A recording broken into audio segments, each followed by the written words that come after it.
Hello everyone, मैं Neeraj sir एक बार फिर से आप सभी का आपके अपने YouTube channel Vision Mastermind by Neeraj sir में बहुत बहुत वेलकम करता हूं। बच्चों, आज से हम क्लास 10th की यूनिट नंबर 8 एनसीईआरटी ट्रिग्नोमेट्री का फंडामेंटल्स को देखने वाले हैं।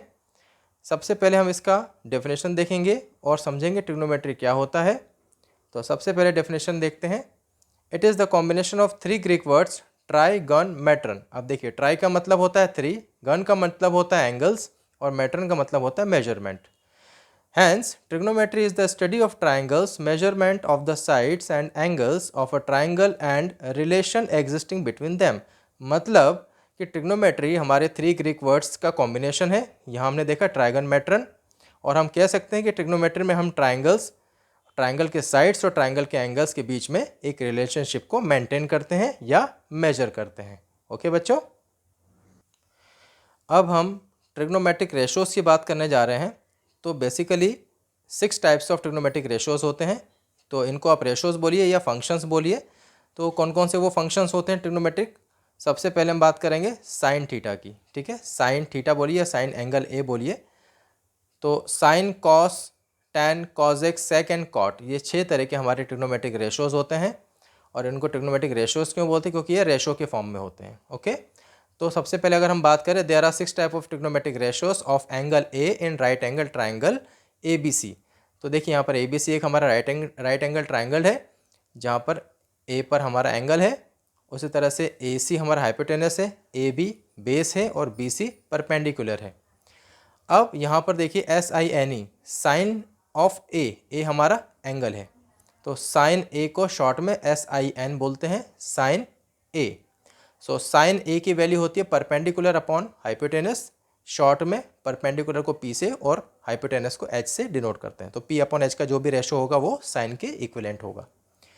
उसी तरह से कोसेकेंट ए को बोलते हैं कॉजेक ए। ये होता है hypotenuse upon perpendicular, that is H upon P. Third होता है हमारा cosine, cosine of A bracket में इन शॉर्ट कॉज ए। ये होता है base upon hypotenuse, in short B upon H. उसी तरह से सेकेंड ए की बात करें तो sec A is equals to hypotenuse upon base is equals to H upon B.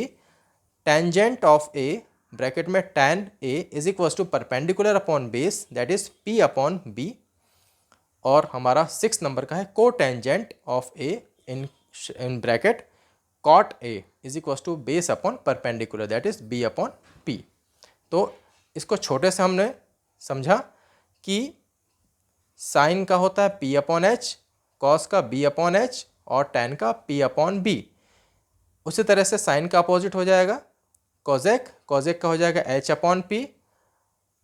Cos का हो जाएगा अपोजिट सेक और सेक का हो जाएगा एच अपॉन बी। और उसी तरह से टैन का अपोजिट कॉट हो जाएगा जिसका होगा बी अपॉन पी। तो इस तरह से P B P upon H H B से हम ये पूरे 6 ट्रिग्नोमेट्रिक रेशोज़ को आइडेंटिफाई कर सकते हैं। अब हम ट्रिग्नोमेट्रिक फार्मूलों की बात करने जा रहे हैं, जिसमें पहला जो फार्मूला है उसका फर्स्ट पॉइंट है A point. Sine square theta plus cos square theta हमेशा 1 होता है।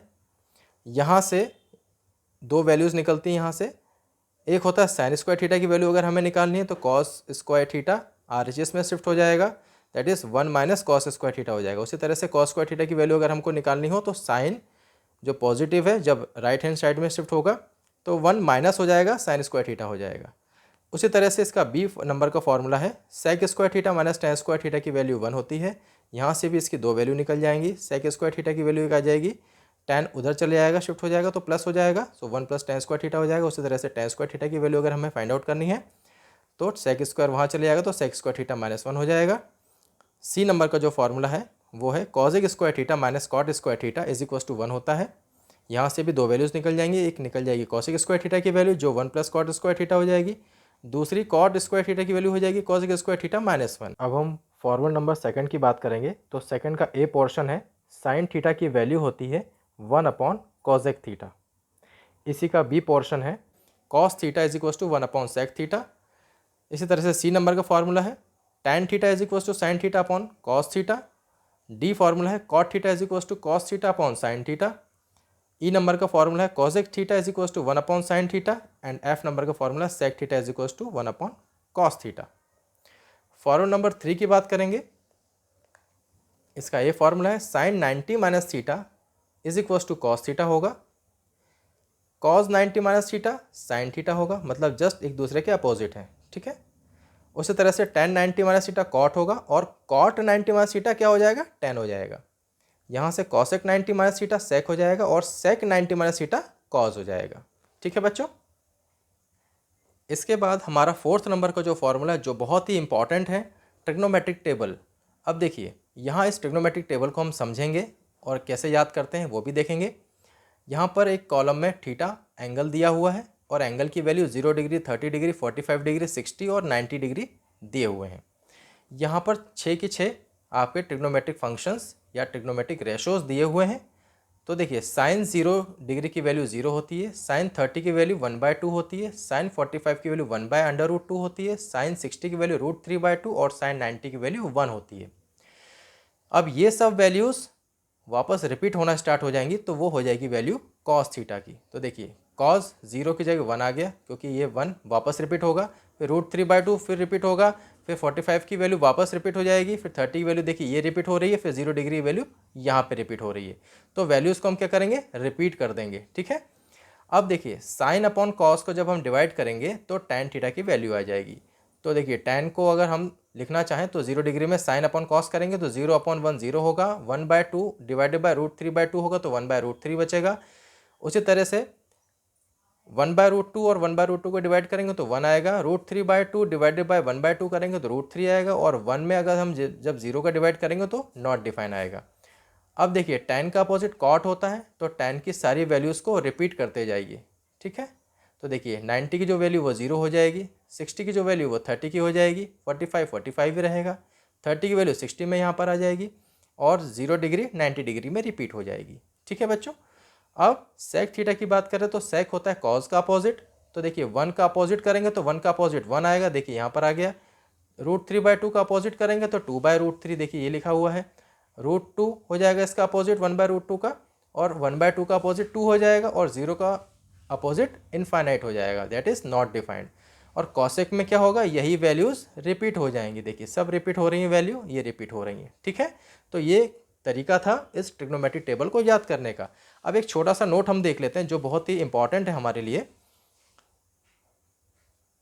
नोट का फर्स्ट पॉइंट है कि sine theta increases from 0 to 1। अब देखिए साइन थीटा की वैल्यू क्या होती है, देखिए 0 डिग्री से लेकर 90 तक ये देखिए वेरी कर रही है, बढ़ रही है।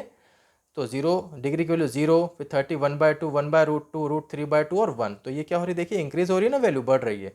इसी का सेकंड पॉइंट देखेंगे कि कॉस थीटा की वैल्यू डिक्रीज होती है फ्रॉम 1 to 0। देखिए कॉस थीटा क्या होता है, 1 से लेके देखिए कहाँ तक आगे डिक्रीज हो रही है ना, 0 तक जा रही है, तो ये कम होती जा रही है वैल्यूज़।